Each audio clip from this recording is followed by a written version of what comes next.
우리는 전도서를 통해서 지혜의 왕인 솔로몬의 생각을 보고 있습니다. 특별히 전도서에서 드러내고 있는 솔로몬의 그 지혜는 실제 삶에서 그가 어떻게 살았는지를 잘 보여주는 그런 내용입니다. 사실 사람은 자신의 삶을 다른 누군가에게 이야기할 때 내가 헛되게 살았다 이 말하는 건 쉽지가 않아요.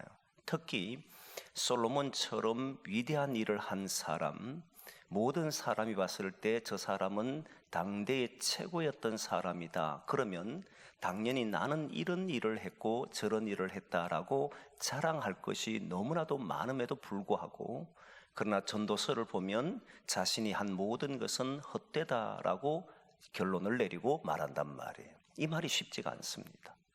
물론 그가 죽음에 앞두고 있을 때에는 우리도 죽음 앞에 서보면 그래 내가 지나온 세월들을 그렇게 살아본 것이 무엇을 위해 이렇게 살았던고 하며 허무주의자로 빠지는 경우는 있습니다. 근데 솔로몬은 허무주의자가 아니에요. 자기가 한 모든 일들을 보고 그때 가졌던 그 생각은 옳다라고 보지만 어떤 측면에서 보면 이것이 문제가 있었다는 걸 알았다는 거예요. 그러면 여러분 전도서를 보면서 헛되다 했을 때 오늘도 여러분 읽어보면 야 솔로몬이 삶 자체를 허무하게 생각했나, 자꾸 그런 생각을 가지고 보게 되면 이 전도서는 우리에게 그렇게 큰 은혜를 주질 못합니다. 하나님의 생각을 알질 못해요. 그래서 우리는 솔로몬이 이렇게 말할 수밖에 없었던 이유에 대해서 우리는 확인을 해보고 그게 진실한지를 봐야 되잖아요. 오늘 지난주에 본문의 말씀을 가지고 했던 내용이 그게 맞는지 맞지 않는지가 확연하게 보여주고 있고, 실제로 솔로몬이 해왔던 삶이 그게 어떠한 삶이었는지를 잘 드러내주는, 해답을 주는 내용이 있습니다. 저도 이 본문을 읽으면서 지난주에 말씀을 다뤘지만 그 해석이 틀리지는 않았구나 하는 생각을 갖게 한 본문입니다. 여러분 일단 솔로몬을 통해서 깨닫게 되는 것 중에 하나가 그는 삶에 분명한 목표가 있었다는 거예요. 목적이 있고 목표가 있었습니다. 이게 분명했습니다. 방향이 정확했어요. 물론 왕이 되면 누구나 할 것 없이 자신이 다스리는 통치하는 시기에 그 백성이 잘 되기를 바랍니다. 근데 이 명분을 가지고 백성들을 학대하는 왕들은 많았습니다. 너희들이 잘 먹고 잘 살기 위해서는 네가 희생해야 돼. 우리가 잘 되기 위해서는 너의 시간은 우리 것을 위해서 써야 돼. 그 사람들에게 희생을 강조하는 사람들이 많습니다. 결국 누구를 위한 거냐면 자기를 위해서 한 말들이에요. 교회의 부흥을 위해서, 주님을 위해서 살자. 그래서 여러분들의 시간과 모든 것을 주님을 위해서 바치자라고 해서 한 일들이 많잖아요. 그래서 한국교회가 부흥한 건 분명합니다. 근데 문제가 뭐냐면 요즘 최근에 그런 걸 느껴보신지는 모르겠지만 지금 많은 어른들이 자녀들의 신앙 문제로 해서 고민을 하잖아요. 근데 그 이유가 무엇이냐면, 안 그래도 그런 이야기를 조금 이렇게 했는데, 여러분 잘 보면 예전에는 저녁 예배라고 해서 우린 드렸습니다. 그리고 교회 오면 아침에 딱 교회 오는 순간부터 저녁까지는 교회에서 살았어요. 그리고 주중에도 보면 가족을 돌보는 일보다 하나님의 나라를 위해서, 하나님 위해서 우리는 일해야 한다면서 가족을 내팽개치고 산 사람도 많았습니다. 그게 옳다라고 이야기했으니까. 근데 시간이 지나 보니 자녀들은, 혼자 남은 자녀들은 불만이 많았던 것이고, 그러다 보면 잘못된 길로 간 자녀들이 많다 보니 한국교회는 급속도로 생각을 바꾸기 시작했는데 오후 예배로 전환하고 오후 예배 이후에는 모든 것을 가족과 지낼 수 있도록 만들어 갔습니다. 심지어는 최근에는 아예 오후 예배도 없앤 교회도 많습니다. 그 명분에는 가족과 함께 지낼 수 있는 시간을 주자라고 했던 것이죠. 근데 그때는 자녀들이 불만을 터뜨렸지만 지금은 어떤 상황이 됐냐면 오히려 부모들이 교회 가는 걸 좋아하는 시대가 됐습니다. 밤에 없어지면 좋아해요. 왜냐하면 자기들이 놀거리가 많아요. 자기들 놀거리 많으니까 제발 부모님들 교회 좀 가 있으라고 그러면서 놀기 때문에 지금은 애들에게 자유를 주는 건 더 문제가 생기기 시작했습니다. 어쩌면 저녁 예배를 부활해야 될지도 모르는 그런 일도 일어났을지도 몰라요. 자유 주면 애들이 좋아하니까. 그런데 그래 하면 안 된다는 거예요. 자유 주면 애들이 문제 생기니까 오히려 가족들과 함께 보낸 시간들을 더 많이 주는 것이 저는 옳다라고 생각합니다. 그래 돼야 되는 거예요. 그만큼 시대가 바뀌면서 우리의 삶도 완전히 달라지는데, 어쨌든 그 시대는 교인들로 하여금, 성도들로 하여금 희생을 강조했고 주님이라고 하는 명분을 이야기했기 때문에 그래서 하는 게 옳은 줄 알았다는 거예요. 이게 보통 보면 나중에 지나면 누가 다 영광을 가지고 가느냐 하면 거기에 있는 지도자들이 또는 목회자들이 다 영광을 가져와 버렸어요. 그래서 성도들은 고통에 남았던 거지요. 가정도 문제가 많이 일어났었던 것이고, 솔로몬은 그렇게 생각하지 않았다는 거예요. 그래서 솔로몬이 대단한 사람이에요. 왕이 되고 난 이후에 백성을 위해서, 백성이 잘 된다는 생각을 가지고 사는데 정말 그게 자기를 위한 건지 백성을 위한 건지는 그건 시간이 지나 보면 아는 것이잖아요. 솔로몬은 정말 백성을 위해서 일한 게 맞습니다. 그때의 성경은 증언하기를, 지난주 우리가 봤지만 증언하기를 솔로몬이 사는 동안에는 무화과 나무와 포도나무 아래서 평안하였더라. 이 말은 솔로몬이 백성들 위해 살았다는 증거가 된 게 맞아요. 이 일을 놓고 생각해 보면 솔로몬은 그 내용과 함께 더 뛰어났던 점이 무엇이었냐면, 그는 사업을 벌였는데 이 사업들이 전부 뭐가 맞춰졌냐면 그가 백성을 위해 사는 것과 연결해서 모든 일을 했다는 겁니다. 이게 지혜를 발휘할 수 있는 무기 중에 하나입니다. 무슨 이야기냐면, 여러분 한번 실제 자기의 삶을 한번 돌아봤으면 좋겠습니다. 나는 오늘 말하고 행동하는 것, 우리가 교회에서 많은 프로그램을 하는 것, 교회에서 어떤 일을 하는 것, 개인적으로 어떤 일을 하는 것, 직장 다니는 것, 정말 우리가 꿈꾸는 것과 연결되어 있습니까? 저는 이걸 묻고 싶어요. 그냥 그렇다라고 생각하고 사는 건 아닌지요. 밥을 먹더라도, 교회에서 어떤 일이 나더라도, 가정에서 어떤 문제가 생겨도 정말 우리는 거기에 맞추어서 해결하려고 하고, 거기에 맞추어서 계획을 짜고, 거기에 맞추어서 행동하려고 하는 것인가? 아니면 생각만 그럴 뿐이지 실제로는 그냥 자기가 하고 싶은 대로 하는 것은 아닌가? 솔로몬은 정확했다는 거예요. 모든 사업들이 백성을 위해서 했습니다. 자기 영화를 위해서 한 것이 아니라 백성을 위해 한 게 맞아요. 그러니까 그 지혜는, 그래 자기를 위해서 하는 지혜는 자기를 위해 벗어나지를 못했지만, 솔로몬은 모든 것이 하나님이 내게 이 백성들을 행복하게 하는 것이 옳다라고 생각했기 때문에 거기에서 나온 지혜는 인간이 가지고 있는 지혜를 넘어선 지혜를 발휘할 수밖에 없었습니다. 어떻게 하면 이 나라가 잘 될까? 어떻게 하면 저 사람이 살 수 있을까? 어떻게 하면 여기가 복될 수 있을까? 이렇게 생각했기 때문에 결국은 자기도 잘 됐지만 근원은 전부 그에게 준 백성들을 위해서 산 것이 분명했다. 여기에서 새로운 지혜가 있었던 것이 확실해. 그러니까 이 말은 무슨 말이냐면, 어떤 일을 하든지 그 일을 할 때, 어떤 계획을 세우든 그 일을 할 때 뭐가 연결됐다는 겁니까? 우리가 생각했던 그 목적, 하나님 우리에게 원했던 그것과 연결해서 생각했다는 거예요. 이걸 해내야 합니다. 이거 없이 따로 놀면 우리가 그 길로 가는 것처럼 보여도 나중에 분열과 다툼과 시기와 원망들만 있게 될 겁니다. 항상 이것을 연결해 줘야 돼요. 우리는 무엇을 위해 사느냐? 하나님 나라. 그러면 여러분 회의를 하든 찬양을 하든 기도를 하든 아니면 사람과 모여서 이야기를 하든 아니면 어떤 일을 벌이든 다 무엇과 관련됐냐면 하나님 나라를 위해서 생각해야 되는 거잖아요. 그런데 하다 보면 문제가 터집니다. 정말 이해될 수 없는 문제가 일어나요. 그렇다 해도 거기에서 어떻게 해결하냐면 내 개인적인 감정으로 하면 자기의 감정을 이길 수가 없기 때문에 자신의 감정을 터뜨리게 돼 있습니다. 그런데 거기에서 하나님 나라와 연결시켜보면 이때 나는 하나님이 내게 원하는 게 뭘까를 생각하기 때문에 전혀 다른 결과를 위해서 움직인다는 거예요. 그래서 솔로몬은 지혜의 왕이다. 저는 그렇게 보는 거예요.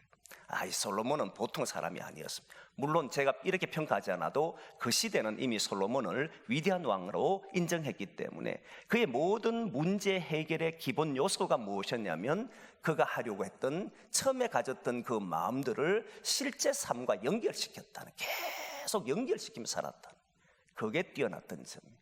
그래서 저와 여러분들이 그렇게 되기를 원합니다. 그 생각 속에 살아보면 문제 해결하는 방법이 완전히 달라집니다. 완전히 달라지는 거니까 그렇게 했으면 좋겠고, 그건 지난주에 조금 이야기를 했고, 오늘은 그러면서 솔로몬이 깨닫지 못했던 것, 그러면서 그는 이 자기 한 모든 것이 헛되다고 얘기했는데 그 이유에 대해서 몇 가지를 이야기했습니다. 그 중에 하나가 그가 죽는지를 몰랐다는 거예요. 여러분, 우리도 젊었을 때나 여기 있는 분들이 젊었을 때나 지금도 정말 죽는다고 생각하고 살까? 지난번에 섬겼던 교회에서 죽음을 앞둔 한 분이 자기하고 평생 원수로 지낸 사람이 교회 안에 있었어요. 그러니까 말도 안 하죠. 그런데 이제 죽음의 판정을 받고 나니까 그게 다 후회가 되는 거예요. 그렇게 산 게 내가 왜 그렇게 살았던 거. 그래서 가서 그분이 무릎을 꿇고 미안하다고 사과를 했는 이야기를 들었습니다. 진짜 죽음을 위해 우리는 죽는다고 생각하면 삶 자체를 달리 볼 텐데 우리는 그게 없으니까 자신이 하고 싶은 대로 행동해버리는 이런 일들이 많이 있잖아요. 솔로몬은 그런 사람과의 종류는 다릅니다. 이 사람은 분명히 백성을 위해 살았던 사람이고 실제로 성과를 냈던 사람이에요. 근데 문제가 무엇이었냐면 이것이 성과를 냈는데 이 성과를 다음 사람에게 남겨주게 된다는 사실을 몰랐다는 거예요. 자기 때는 대단한 일을 했습니다. 그래서 많은 일들을 했고 백성들이 행복해 했어요. 그런데 그 다음 사람이 내가 사라지고 나면 그 다음 사람이 이걸 이을 수 있을까? 이 고민을 생각해 보지 않는 거예요. 자기는 영원할 줄 알았지. 그런데 자신도 죽음을 맞이한다는 사실을 알게 되어버렸어요. 그러면서 생각했던 것이 뭐냐면 이것을 남겨주는 것이 무엇일까? 남겨주는 것이 어떤 의미가 있을까라고 했을 때 오늘 본문 21절 보면 그렇게 말합니다. 한번 보겠습니다. 오늘 제목입니다. 같이 보겠습니다. 시작. 같이 봅니다. 21절 말씀 같이 봅니다. 21절 맞나요? 예, 21절 말씀 같이 봅니다. 시작. 어떤 사람은 그 지혜와 지식과 재주를 다하여 수고하였어도 그가 얻은 것은 수고하지 아니한 자에게 그의 몫으로 넘겨주리니 이것도 헛된 것이며 상당히 놀라운 이야기였죠. 이 사람이 누구든지 똑같다는 거예요. 재주와 재능과 지혜를 다 발휘해가지고 큰 일을 했다 이거예요. 큰 일을 해서 자기는 그게 맞다고 생각해서 살았는데 그건 맞아요. 성과를 없이 사는 사람보다는 성과 있게 사는 게 맞아요. 근데 문제는 이걸 남겨서 그 사람에게 넘겨줬을 때 그가 받는 사람이 누구냐에 따라서 이게 복이 되기도 하지만 화가 되기도 하고 악이 되기도 하더라는 거예요. 오히려 내가 넘겨주는 것이 그 사람에게는 악이 되더라는 거예요. 이거를 몰랐다는 거예요. 왜냐하면 그 받는 사람이 누군지를 몰랐으니까. 한번 보겠습니다. 18절 19절 말씀 보겠습니다. 같이 볼까? 18절 19절 시작. 내가 해 아래에서 내가 한 모든 수고를 미워하였노니 이는 내 뒤를 이을 이에게 남겨주게 됨이라. 그 사람이 지혜자일지 우매자일지야 누가 알랴마는 내가 해 아래에서 내 지혜를 다하여 수고한 모든 결과를 그가 다 관리하리니 이것도 헛되도다. 내가 남겨준 건 누가 관리하게 되냐면 나를 이어서 그 위치에 선 사람이 관리한다는 거예요. 근데 그 사람이 지혜자일지 우매자일지는 나는 모르겠다는. 근데 모르겠습니까 여러분? 솔로몬의 아들이 로보암이었는데 로보암이 어떻게 사는지 모르겠습니까? 그런데 이 로보암이 현재의 그런 모습을 가지면 결국은 나라가 엉망이 될 것을 알았기 때문에 솔로몬은 무슨 생각했냐면 넘겨주는 것이 오히려 큰 악이다 이렇게 말해버린 거예요. 차라리 없었다면 그가 이걸 받더라도 내가 남겨준 것이 그에게 과도하지 않았다면 오히려 그도 거기에서 뭔가를 했을 텐데 내가 넘겨준 것이 너무 커버리니까 그는 뭘 할 수 있느냐면 내가 남겨준 것을 관리할 정도밖에 안 되고 관리하다 보면 백성들을 또 다른 핍박하게 돼 있고 나는 백성을 위해서 살려고 했기 때문에 백성이 다 동의를 했고 그 백성들이 함께 이렇게 만들어냈는데 이제부터는 관리를 해야 되니까 백성들을 쥐어짜야 되게 됐고 쥐어짜다 보면 백성들이 반란을 일으키게 되고 그 나라는 둘로 분열된다는 것을 이 사람은 이미 알았다는 사실이. 넘겨주는 것이, 내가 한 모든 일을 넘겨주는 것이 오히려 큰 악이란 사실을 그는 알았다는 거예요. 저는 여기에서 몇 가지를 생각을 하려고 합니다. 하나는, 솔로몬은 왜 자기의 자녀든 아니면 다음 때를 이어가는 사람에게 이렇게 능력과 지혜와 그리고 모든 하는 일을 키워주지 못했을까? 솔로몬이 그만한 지혜자였다면 다음 사람이 이어받을 수 있도록 그런 생각을 가질 수 있도록 만들어줘야 되잖아요. 근데 그러질 못했습니다. 그 이유가 뭔지를 오늘 본문을 통해서 제가 많은 것을 생각이 됐어요. 이런 말이 있습니다. 스타 플레이어는 스타 플레이어가 된 모든 사람들이 봤을 때 저 사람은 스타 플레이어다, 그리고 뛰어난 사람이다라는 사람들의 자녀들은 그를 능가하지를 못합니다. 대부분 그렇습니다. 이상하게도 부모가 워낙 뛰어나 버리면 그 자녀들은 그 부모의 그늘에 가려서 그 자녀가 발휘를 받지를 못해요. 이유가 뭔가를 몰랐는데 오늘 본문을 통해서 깨닫게 됐어요. 물론 그 사람의 그릇의 차이도 있습니다. 하지만 다윗 아들이었던 솔로몬을 능가했습니다. 그런데 대부분은 그러지 못했어요. 그 이유가 무엇이냐면, 여러분, 우리는 스타 플레이어라고 하는 사람이, 그 당대의 최고였던 사람이 자기의 자녀들이나 그 다음 사람들을 바라볼 때 어떻게 교육하는지를 잘 보셔야 돼요. 이거를 잘 보면 여러분들의 자녀든 손자, 손녀에게도 이건 해낼 수 있는 일이 될 겁니다. 진짜 지혜로워질 겁니다. 어떤 건 하냐면, 스타 플레이어 되고 모든 사람의 독보적인 존재를 가진 사람은 누구든지 그 시대를 뛰어넘은 사람이잖아요.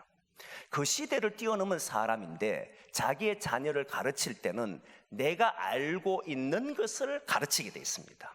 반드시 그렇습니다. 내가 하는 방법을 이 아이가 가르칩니다.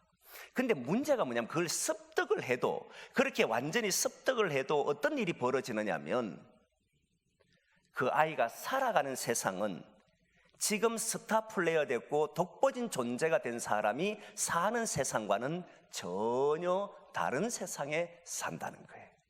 이걸 잊어버렸다는 거예요. 이게 어떤 의미냐면, 당대의 최고로 뛰어났던 사람은 그 시대의 문제를 해결해냈습니다. 그런데 내 아이가 자라는 세상은 우리가 해결하는 문제와는 또 다른 문제 속에서 살아갑니다. 그렇잖아요. 당시에, 지금으로부터 오래전에 비행기를 만들었던 사람은 그 시대의 최고의 사람이었습니다. 그런데 오늘날 그 기술을 가지고 오늘 살아라 그러면 그 사람은 가장 어리석은 사람이 될 겁니다. 그런데 부모는 뭘 하느냐면, 내가 알고 있는 기술과 내가 알고 있는 방법을 그 사람에게 전수하고, 그게 되지 않으면 자꾸 야단을 친단 말이에요. 그러다 보니 애는 그 아버지를 능가할 수 없도록 주눅들도록 만들어버리는 거예요. 이미 시대가 다 바뀌어버렸는데, 그 생각으로는 살 수 없는 시대가 되어버렸는데, 그런데 여전히 그 모습을 가지고 살아라고 하니까 안 되게 돼 있는 거예요. 그럼 어떻게 되냐면, 모든 기본적인 소양은 갖추게 하되 그 아이가 자유롭게 판단하고 행동할 수 있도록 열어줘야 됩니다. 어른과 지도자의 가장 큰 문제가 뭐냐면, 내가 알고 있는 것이 전부라고 생각할 때 그게 함정이 있습니다. 나는 이랬는데 너는 왜 안 되느냐? 나는 이렇게 살았는데 너는 왜 그렇게 사느냐? 자신이 가지고 있는 생각을 가지고 아이에게 무조건 주입하게 되면, 그 아이는 그때에 살았다면 뛰어난 사람이 될 수 있을지 몰라도 시간이 지나면 대체로 30년이 지나서 그 아이는 사람들 앞에 드러나기 시작할 때 그 사람은 그 시대에 맞지 않는 아이로 자라있다는 것이 분명합니다. 그럼 어떻게 되느냐? 기본적인 것은 가르쳐 주되 그 아이가 날개를 펼칠 수 있도록 기다려줘야 되고, 스스로 판단하도록 해줘야 되고, 스스로 결정해서 움직이도 해야 되고, 자기 생각을 끊임없이 이끌어낼 수 있도록 이끌어주는 역할만을 누가 해야 되냐면 지도자가 해야 되고 부모들이 해야 됩니다. 이거를 잊지 않으셔야 돼요. 솔로몬이 이걸 강구했다는 사실. 나는 큰 일을 했어요. 당대 최고로 뛰어났어요. 모든 나라도 자기 앞에 굴복을 해야 돼요. 그런데 자기의 자녀는 그렇게 만들지를 못했다는 사실. 이유가 뭐냐면, 내가 생각하는 기준에 따라서 얘가 행동하기를 원하니까. 새로운 세상이 주어졌을 때 그 아이는 해낼 수가 없는 아이가 되어버렸다는 거예요. 이거를 잘 생각해 보면 우리가 우리의 자녀는 교회 학교 교육할 때에 어떤 생각을 가지고 하냐면 어른들이 자꾸 애들 보고 이래라 저래라 옛날 자기가 했던 방법을 고집하는 사람들은 생각을 다 꺾어야 됩니다. 내가 생각하고 내가 배워왔던 방법을 주장하는 사람은 어리석은 사람이에요.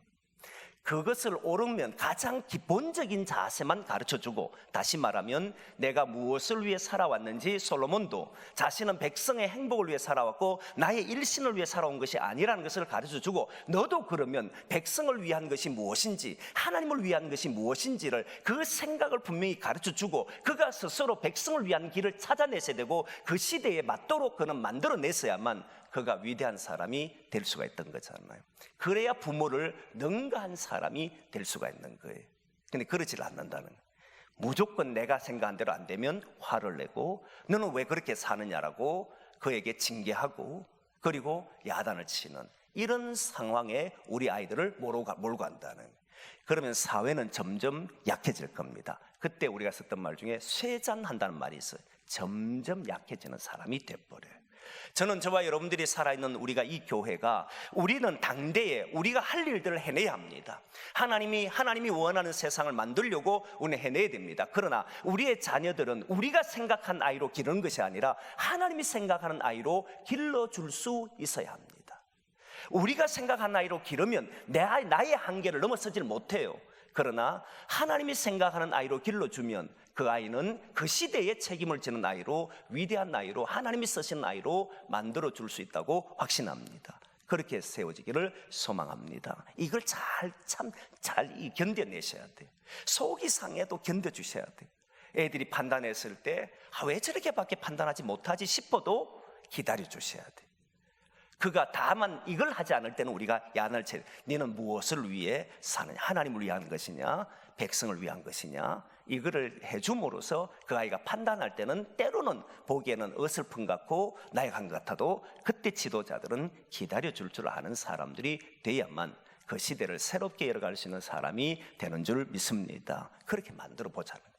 저는 그래서 우리 교회 학교 아이들은 우리가 살아가는 목적만 정확히 가르쳐주고, 그게 말씀이거든요. 말씀을 통해서 어느 길로 가는지만 정확히 이야기해주고, 그리고 그 다음에 얘가 펼쳐줄 세상은 너는 어떻게 살기를 원하는 데에서 그 아이들을 잘 만들어주면 우리가 살아가는 세상은 점점 더 밝아질 것이라고 확신합니다. 그런 걸 위해서 함께 기도하기를 원합니다. 두 번째는 솔로몬을 통해서 깨닫게 된 게 뭐냐면, 솔로몬은 정말 지혜로운 사람이었잖아요.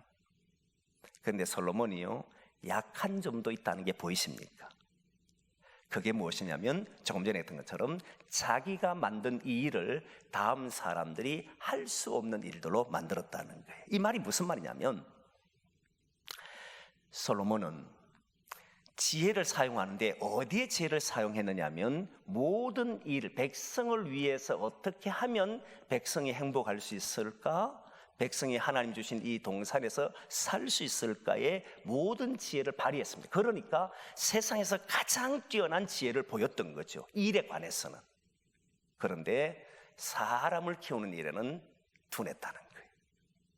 저는 이걸 보면서 솔로몬도 인간이구나, 아무리 뛰어난 인간도 약한 점이 있구나, 아무리 능력이 많은 인간도 그게는 부족함이 있구나, 하나님이 아닌 이상은 누구든지 그 지혜가 모든 지혜보다 능가해도 결국은 인간 안에서 이루어지는, 세상 안에서 이루어지는 것이구나 라고 하는 것들을 깨닫게 돼요. 이 말은 우리는 언제나 겸손해야 한다는 거예요. 내가 위대한 일을 했다고 해서 모든 것이 다 좋은 것이 아니다. 내가 이런 분야에 아무리 뛰어나다 해도 다른 분야에는 우리는 약할 수밖에 없다는 걸 안다면 그저 겸손하게 주님 앞에 서서 엎드려서 자기를 낮추고 주어진 일을 하게 될 줄 믿습니다. 겸손하게 돼 있어요. 교만하지 않습니다. 이게 겸손한 신앙인들. 그래서 성경은 겸손을 대단히 강조를 하잖아요. 항상 우리는 겸손한 신앙인으로 살아가기를 원합니다. 이게 두 번째 깨닫는. 마지막 하나는 솔로몬을 통해서 깨닫는 것 중에 가장 큰 부분인데요, 이 부분을 잘 생각해 보면 이 솔로몬이 이런 사람이었구나 하는 것을 깨닫게 되고, 그 결과가 이제 4장에 드러나기 시작할 겁니다. 이제 3장에 드러날 겁니다. 오늘 2장에는 그 부분의 한 부분을 보여주는데 그 내용이 무엇이냐면 이런 겁니다. 한번 찾아보 읽어보겠습니다. 24절 일단은 우리 개역 개정으로 읽어보겠습니다. 24절 같이 봅니다. 시작. 사람이 먹고 마시며 수고하는 것보다 그의 마음을 더 기쁘게 하는 것은 없나니 내가 이것도 본즉 하나님의 손에서 나오는 것이로다. 자, 솔로몬이 깨닫는 것이 분명히 자기가 한 것이 수고와 슬픔뿐이라고 이야기했거든요. 그 앞절에 나오는 23절 한번 보겠습니다. 23절 같이 봅니다. 23절 같이 보겠습니다. 시작.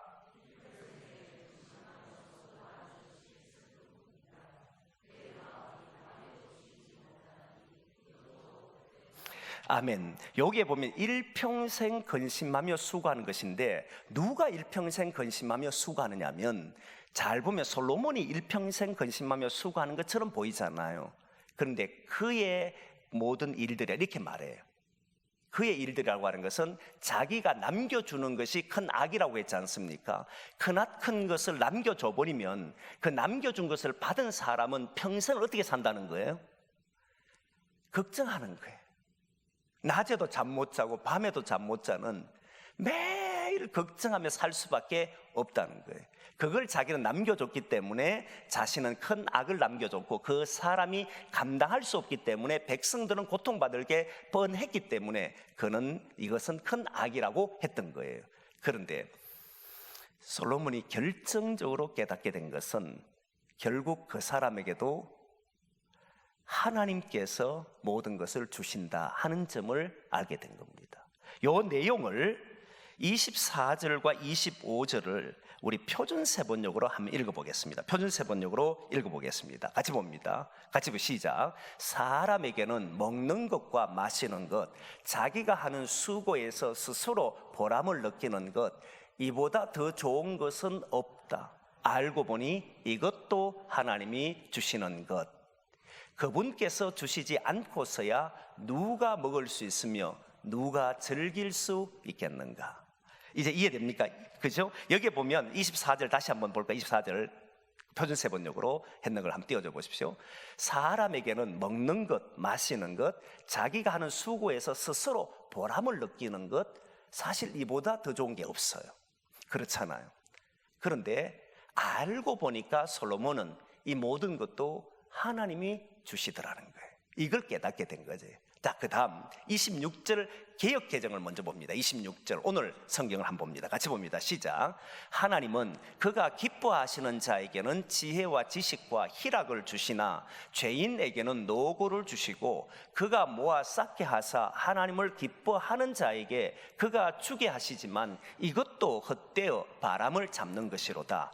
무슨 말인지는 대충은 이해하겠지만 좀 더 쉽게 번역했던 표준 세번역을 보겠습니다. 그러면 훨씬 더 이해될 거예요. 한번 보겠습니다. 표준 세번역 봅니다. 시작. 하나님이 마음에 드는 사람에게는 슬기와 지식과 기쁨을 주시고 눈밖에 난 죄인에게는 모아서 쌓은 수고를 시켜서 그 모은 제사를 하나님 마음에 드는 사람에게 주시니 죄인의 수고도 헛되어서 바람을 잡으려는 것과 같다. 재밌죠? 그때도 보십시오. 하나님이 마음에 드는 사람에게는 슬기, 지식, 기쁨을 주고 만일 하나님이 마음에 들지 않고 눈밖에 난 사람 있잖아요. 그는 한 행위가 어리석은 삶을 사는 거지 않습니까? 그 사람은 그 모든 수고한 것을 빼앗아 가지고 다른 사람에게 줘버린다는 거예요. 이런 표현이에요. 자, 여기에서 솔로몬이 뭘 알게 됐느냐면 결국 자신이 수고해서 모아들인 모든 것은 내 당대에서, 이제 바꿔됩니다. 당대에서 한 일이고 그것을 남겨줬을 때 그 사람이 누구냐가 중요하다는 거잖아요. 그 사람이 어리석으면 네 것 빼앗길 거고 그 사람이 슬기로우면 하나님이 그에게 그걸 감당할 수 있는 지혜를 주신다는 거잖아요. 저는 여기에서 두 가지를 생각합니다. 하나는 저도 교회를 처음 부임해 가서 이제 교육 목사로 부임해 갔을 때에 저보다 훨씬 더 뛰어난 사람이 있었습니다. 모든 청년들이 그를 지지했습니다. 시골에 목회 갔을 때도 어떤 일이냐면 동네 사람 모두가 그 사람을 인정하는 지도자가 있었습니다. 목회자가 있었어요. 근데 그분이 떠나가고 다음 사람이 왔을 때에 어떤 일이 일어나든지 그 사람이 한 일이 워낙 컸기 때문에 교회가 사회에 영향을 미친 것이 워낙 컸기 때문에 다음 사람이 왔는데 그 사람 못 따라가요. 못 따라가다 보니까 교회 안에 어떤 일이 있으면 항상 교인들은 그 사람에게 연락하는 거예요. 목사님, 전에 목사님에게. 속 상하겠어, 안 상하겠습니까? 상하면 상하지요. 근데 상하면 안 돼요. 어리석은 자지. 상하지. 인간적으로 보면 상합니다. 그러니까 자기와 상의를 해야 되는데 다른 사람과 상의해버려요. 그러면 너무너무 속이 상하니까 견디지를 못해가지고 매일 잠을 못 자요. 그러다 결국은 몇 년 있다가 다른 데로 가버렸어요. 그리고 제가 부임을 했습니다. 근데 하나님께서 주시는 지혜가 있는 게 뭐냐면, 우리가 잘 생각이 되면 그 사람은 조금 전에 했던 그 사람의 장점이 있어요. 맞지 않나요? 그러면 나는 나의 장점이 있습니다. 그 사람의 장점을 내가 흉내 내려고 하면 항상 부딪히게 돼 있습니다. 미련한 짓이에요. 솔로몬이 아무리 뛰어나도, 뛰어난 건 솔로몬이 일을 처리한 능력이지만 또 다른 면은 그 자녀들이 가져야 되고, 또 자신이 부족하다면 뭘 해야 됩니까? 하나님 앞에 엎드려서 하나님께 지혜를 구해야 되잖아요. 솔로몬이 뛰어났던 점은 하나님 앞에 기도했기 때문에 뛰어난 사람이었지 않습니까? 그렇다면 그 사람과 비교할 이유는 하나도 없어요. 당연히 그 사람도 존중받고 교인들로부터 주변의 사람들도 인정받는 거 받아야 됩니까? 안 받아야 됩니까? 받아야 되지요. 그러면 나도 받아야 됩니까? 안 받아야 됩니까? 나도 받아야지요. 그 사람에게 비교해서 나를 초라하게 만들어버리면 결국 그 삶은 자기만 억울해지고 자기만, 사람 세상 보면 자꾸 초라해지는 거잖아요. 왜 그렇게 살아가느냐 이 말이에요. 그 사람과 비교하는 게 아니에요. 항상 하나님 앞에 서서 나는 어떤 사람으로 살 것인가를 기도해야 되잖아요. 솔로몬이 이걸 알았다는 거예요. 이 솔로몬을 보면서 그걸 깨닫게 되는 거예요. 솔로몬은 누구와도 비교하지 않습니다. 내 자식도 여러분 보면 솔로몬이 왕이 됐을 때 당연히 다윗과 비교 안 되겠습니까? 여호수아가 지도자가 됐을 때 당연히 모세와 비교 안 되겠습니까? 그런데 여호수아는 모세를 시샘한 적이 없어요. 솔로몬도 다윗을 시샘한 적이 없습니다. 그가 잘한 것은 잘한 것으로 인정하면 돼요. 그리고 나는 그러면 오늘부터 하나님의 사람으로 무엇을 해야 될까를 생각하면 되는 거잖아요. 그래, 그렇게 살면 하나님 뭘 주신다는 겁니까? 재능과 지식과 지혜를 주신다고 이야기하잖아요. 하나님 앞에 내가 살기로 하면 그와 다른 또 다른 무엇인가를 내게 주셔서 하나님이 주시는 것으로 살면 되는데 왜 자꾸만 비교해서 자기를 초라하게 만들고 바보로 만드냐 이 말이에요. 그건 어리석다는 겁니다. 그러면서 그는 이렇게 생각한 거예요. 결국 나의 뒤에 오는 사람도 내가 남겨주는 것은 그 사람에게 큰 악이지만 그 사람이 하나님 앞에 온전하게 서면 그 사람도 지혜와 지식과 재능을 가지고 이 일을 감당할 것이다. 결국 나도 하나님이 주신 것 때문에 했던 것이고 그 사람도 하나님이 주신 것으로 살지 아니면 자기의 생각으로 살지는 그 사람이 결정하는 것이다. 결국 어떻게 바라보느냐에 따라서 완전히 달라진다는 것을 솔로몬은 알았다는 거예요. 그래서 여러분 우리는 삶을 살다 보면 다른 사람과 비교 안 했으면 좋겠어요. 하나님이 우리를 만들 때 각 사람마다 재능이 있는 거 아닙니까? 각자가 자기 달란트 있는 거 아니에요? 왜 다른 이들과 비교해서 초라하게 느끼냐? 같은 공동체에서 보면 제일 큰 문제가 뭐냐면 저 사람은 사랑받는 것 같은데 나는 사랑 못 받는 것처럼 보이고 저 사람 재주가 많은 것처럼 보이는데 나는 그렇지 않는 것처럼 보인다 이거예요. 근데 솔로몬은 아니었다는 거예요. 그 모든 것도 내게 주신 것도 누가 주셨다고 해요? 하나님이 주셨다. 하나님이 거둬가면 나는 아무것도 아니다. 그리고 내 자식이든 아니면 다른 사람이든 누가 내 왕위를 차지하고 그 다음 대에 누가 맡을지는 몰라도 그 사람도 결국 그가 하나님 앞에 서면 이 일을 해낼 것이고 하나님 앞에 서지 않으면 그는 아무것도 할 수 없을 것이다. 오히려 빼앗길 것이다. 그렇게 봤다는 거예요. 그래서 여러분 우리가 기도할 때 사람이 좀 보이지 않고 주님만 볼 수 있는 그런 성도들이 되기를 원합니다. 왜 저 사람 큰일을 할까? 아니요, 여러분들도 큰일 할 수 있는 거예요. 왜 나에게는 이런 재주가 없을까? 아니요, 하나님이 나를 창조하시고 부르실 때는 나에게도 재주가 있습니다. 다만 그것을 발견하지 못했고 하나님이 주시는 지혜를 가지지 못했을 뿐이고, 그러면 우리는 뭘 하면 되느냐면 하나님 내게도 이 일을 감당할 수 있는 지혜를 주시고 이 일을 할 수 있는 능력을 달라고 기도하면 되는 것이잖아요. 그렇게 살아보시자는 거예요. 괜히 자기를 자꾸만 움츠러들게 만들지 말고 펼치시라. 뭐든지 해보려고 하시라. 그게 바로 우리들이 걸어가는 삶이에요. 또 하나는 솔로몬의 이야기 중에 너무 재밌는 이야기 하나가 뭐냐면 내 아들은 이렇게 될 것이라고 말하지 않았다는 거예요. 이게 진짜 신기한 면입니다. 나의 뒤를 이을 사람이 누군지에 대해서 이야기를 하지 않습니다. 누가 나를 이어서 할지는 모르지만, 그가 지혜로울지 그가 어리석을지 모르지만, 당대에는 자신이 죽고 나면 이제 죽음에 위치하게 되면 다음 사람을 보여 올리잖아요. 근데 이 당시의 사람 중에 솔로몬이 왕이었는데 사울이 실패한 것 중에 하나가 무엇이냐면 자기의 아들을 왕위로 올리려고 하는 것 때문에 실패한 거잖아요. 하나님의 생각은 다윗이었는데 그 사울은 자신의 아들인 요나단을 세우려고 하다 보니까 어거지로 일을 하게 됐고 실제로 악한 일을 했고 다윗을 죽이려고 온갖 방법을 다 동원했죠. 군대까지 동원했으니까 자기 아들을 이어서 하도록 만들려고 하는 것은 문제가 있다는 사실이에요. 여러분 어떻게 생각합니까? 이건 말을 할까 고민을 참 많이 했지만 그럴 일이 없을 것 같아서 말씀을 드립니다. 만일 여러분 세월이 지나서 제가 이제 여기를 떠났을 때 제 아들이 이 교회를 물려받아서 한다면 여러분도 동의하시겠습니까? 하면 안 됩니다. 큰일 날 소리입니다. 하면 안 돼요. 왜 하면 안 되느냐면 하나님의 주권하에 맡기셔야 됩니다. 어떤 인간도 하나님 앞에 서서 판단을 받게 되어 있습니다. 누구도 대신 이어받는 것은 하면 안 됩니다. 그래서 그게 제일 조심해야 되는 게 바로 여기에 있습니다. 내가 보기에 이 사람, 내가 보기에 저 사람이 아니라 하나님이 선택하는 사람이 누군지를 기도하면서 결정해요. 다음 사람은 반드시 그래야 됩니다. 그 기준을 정하는 것도 하셔야 되지만 지금 저는 이 오늘 본문을 보면서 여러분 우리의 세습이 나쁘냐 나쁘지 않느냐 저한테 물으면 저는 세습이 나쁘다라고도 말하지 않습니다. 옳다라고도 말하지 않습니다. 그러면 회색주의자냐? 아니에요. 하나님의 생각은 분명합니다. 그 일을 맡을 수 있는 사람이 그가 누구든지 맡을 수 있습니다. 이 교회, 우리나라의 최고의 교회랄지라도 그 다음 아들이 맡아야만 된다는 보장은 없습니다. 그렇게 생각하는 순간에 무엇이 있느냐면 하나님의 생각보다는 자기 생각이 훨씬 더 많이 들어갔을 겁니다. 이 사람이 해야만 유지가 될 것이다. 저는 그 생각이 가장 무섭다 생각합니다.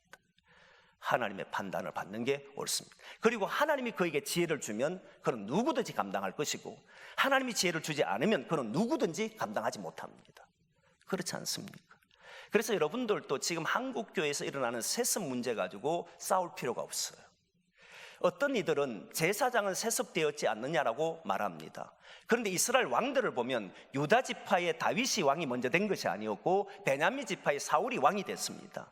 그리고 그 다음에 유다가 되었고 남북이 분열됐을 때 북쪽에는 유다 지파가 정토를 계속 이어간 게 아니었습니다. 이 내용을 보면 성경의 생각은 너무나도 뛰어나요. 이미 이 시대에 왕이 되면요, 왕은 당연히 자기 아들에게 물려주는 것이 당연한 겁니다. 이 시대에 안 그렇습니까? 요즘은 그런 시대가 아니에요. 요즘 이런 말 하면 문제가 되지만 옛날에는 당연히 왕의 자식에 물려준 게 옳게 되어 있습니다. 그런데 성경을 보시면 이스라엘은 그게 없어요. 베냐민 지파가 왕이 되기도 하고 유다 지파 왕이 되기도 해요. 누구냐면 그 아들이냐 아니냐라고 생각하지 않습니다. 아들이기 때문에 안 된다 소리도 하면 안 돼요. 아들이기 때문에 다른 사람이 해야 된다 그 소리도 하지 않습니다. 그 사람이 그 일을 할 수 있는지를 놓고 기도하는 거예요. 과연 누가 우리 교회에 마땅한지를 앞으로 그렇게 기도하셔야 되는 거예요. 한국 교회를 이끌어갈 사람이 누가 되느냐 했을 때 저 사람의 아들이기 때문에 해야 된다 이 소리 하는 게 아니라 누구든지 하나님 앞에 선 사람이 해야 된다는 이 생각을 가지고 신앙생활을 해야 합니다. 결국 우리는 하나님 앞에 신앙생활하는 것이지 누구 때문에 하는 건 아니기 때문에 그렇습니다. 그래서 우리는 누구이기 때문에 해야 된다 이 생각을 버리시고 신앙인은 그러니까 어떻게 되겠습니까? 그때 뭘 구하겠어요? 나의 아들에게 넘겨주려고 하면 다른 조건이 없습니다. 그런데 하나님이 합당히 여기는 사람을 찾으려고 하면 그때 무엇이 들어가겠습니까? 지혜를 구하게 돼 있어요. 하나님 누구에 오니까? 누가 하나님에게 맞는 사람입니까? 이 시대를 이끌 수 있는 사람이 누굽니까? 그래서 함께 지혜를 모으고 함께 뜻을 모으고 함께 답을 찾으려고 하고, 이런 속에서 이 사람이 옳다라고 하면 그 다음 사람이 아들이 옳다라고 하면 아들을 세우면 되는 것이고, 그게 아니라 다른 능력 있는 사람이 있다라고 하면 그를 세우면 되는 거잖아요. 그런 형태를, 제가 제일 두려워하는 게 뭐냐면, 우리 교회는 결국 누가 통치한다는 겁니까? 하나님 통치한다는 거예요. 가장 많이 모이는 교회도 누가 통치합니까? 하나님 통치예요. 그 생각을 잊어버리면 안 된다는 거예요. 이게 저와 여러분들의 지혜가 되고 생각이 되기를 소망합니다. 그것 때문에 여러분들 쉽게 욕하면 안 돼요. 쉽게 판단해서도 안 돼요. 세상이 이러니까 우리는 저 사람을 정죄해서 되는 것이 아니라, 또 문제가 일어나면 뭘 하느냐 하면 지혜를 모아서 해결해 보려고 기도하고 답을 찾아서 이 시대를 다시 내어놓고 할 수 있는 신앙들이 돼야 한다. 그게 성경을 보면 볼수록 깨닫게 돼. 이 솔로몬은 다음 대에 나의 아들은 어리석은 사람일지 우매자일지를, 지혜로운 자인지를 모른다는 것이 아니에요. 나의 대를 이을 사람이 내가 남겨준 것을 해낼 수 있는 사람일지 아닐지, 여기에 대해만 다 관심을 가지고 있습니다. 정말 이 말을 우리가 다시 생각한다면 우리 교회를 통해서 좋은 인재를 많이 길러내 주십시오.